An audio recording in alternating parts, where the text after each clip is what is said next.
What happens when you find yourself with time being too tight, your day got away from you, and oh my God, all your friends are coming over in a half hour to play a game?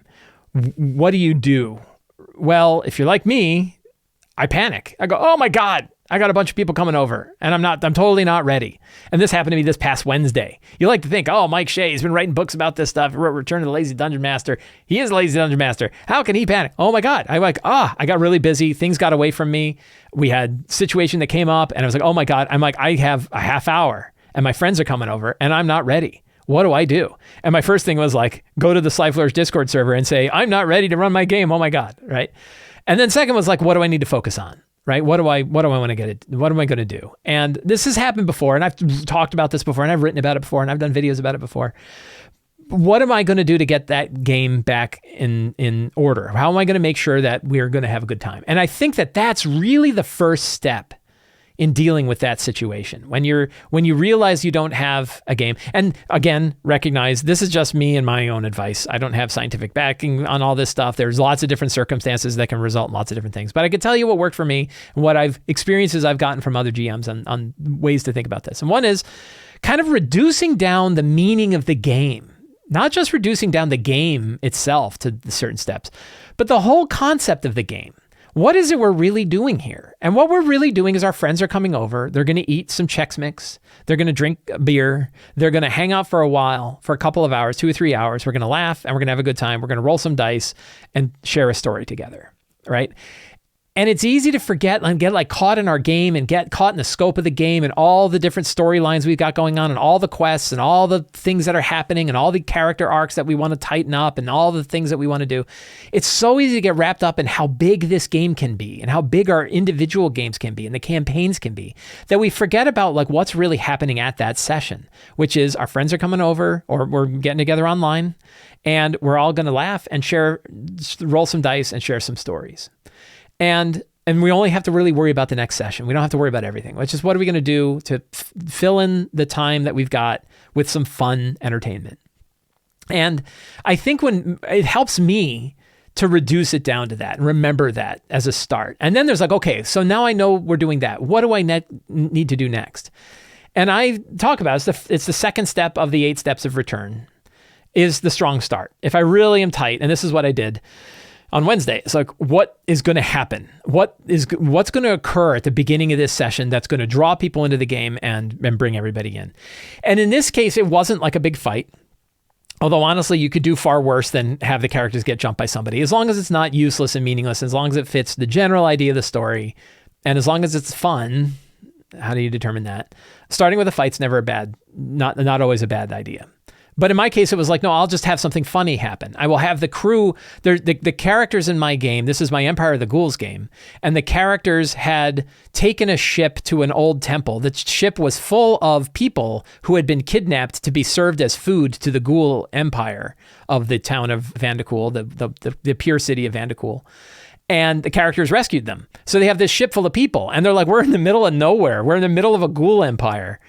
And I was like, so they went to this temple, they defeated the people of the temple. And I was like, what if they just wandered in? And they're like, so what's going on? Like, is this where we're living now?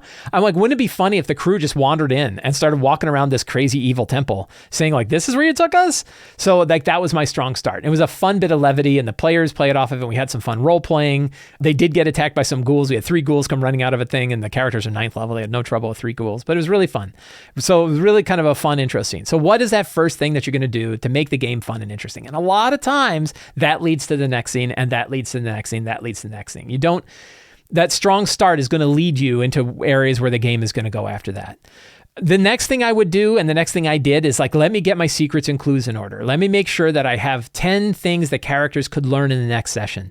Ideally, a couple of them they might learn in that first scene that could then lead them to the scenes after that. So what are those 10 secrets and clues? And I wrote those down. And I remember on Discord, I was like, oh my God, I'm totally not ready. I only have 7 secrets. And I'm like, oh, I thought of 3 more. And then I was okay. And those last 3 are really the good ones, right? Those are really the good ones.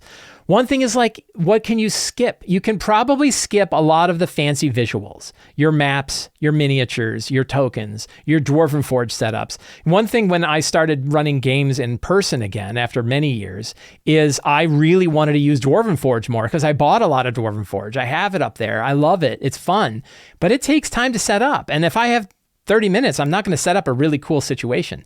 If I have a couple hours, I could certainly set up one room. I mean, it doesn't take 2 hours to set up one room, but 2 hours, certainly within an hour, I could set up one chamber, and I could set up multiple chambers in an hour in Dwarven Forge. That would be fun to use. And I like to do it because my players enjoy it, I enjoy it, but the truth is it doesn't really matter that much.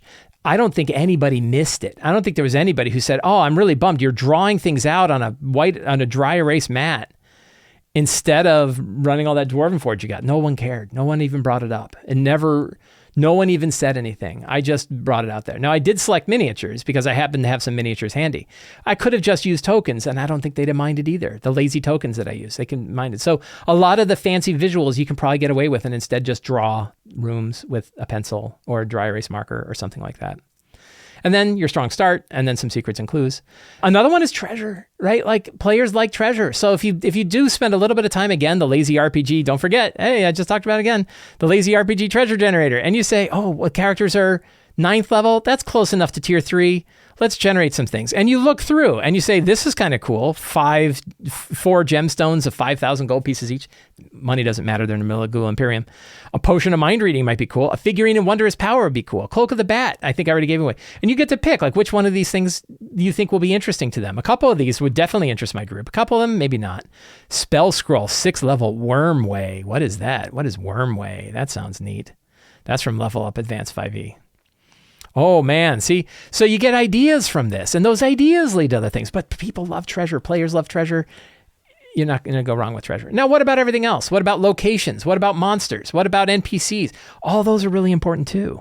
But if you only have a half hour, it's kind of that triaging of what do I really need? I didn't need to do a map because I already used a map that the characters are still in from last session. So luckily, I'd already prepped the thing I needed. I already had a general idea of what monsters I would use. So I'm like salamanders. We're doing lots of fiery monsters. So I'm doing salamanders, fire elementals, hellhounds, things like that. But then I also have the Forge of Foes monster generator, so I can quickly build a monster on the fly when I need one. If I need a monster, if I want to have like a salamander high priestess and they don't just talk to her and they fight her, I'm like, what CR is she? She's CR9. Very good. I go to my Forge of Foes little generator. I find my CR9 stat block and I'm ready to go. So the real thing is not for me to offer to you what you should do if you only have 30 minutes. It's really about you spending some time to think about what you really need to run your game in 30 minutes. What do you feel like you have to have? What do you feel like if you didn't have this ready, the game could not happen and your players wouldn't have a good time? And that's what you probably want to focus on. And ideally, you want to focus, if there are parts of it you're like, my players would not have a good time if I didn't have a really beautiful map with great dynamic lighting, maybe you want to think that through again, because if it takes you 2-3 hours to prep a game that's even minimally viable, that's probably too long, because you're going to find a situation sometime where you don't have enough time. And what do you really need? And that's where I'm going to grab a Dyson map and a random encounter generator and a strong start, and I'm off to the races. Or I'm going to do my strong start, my secrets and clues.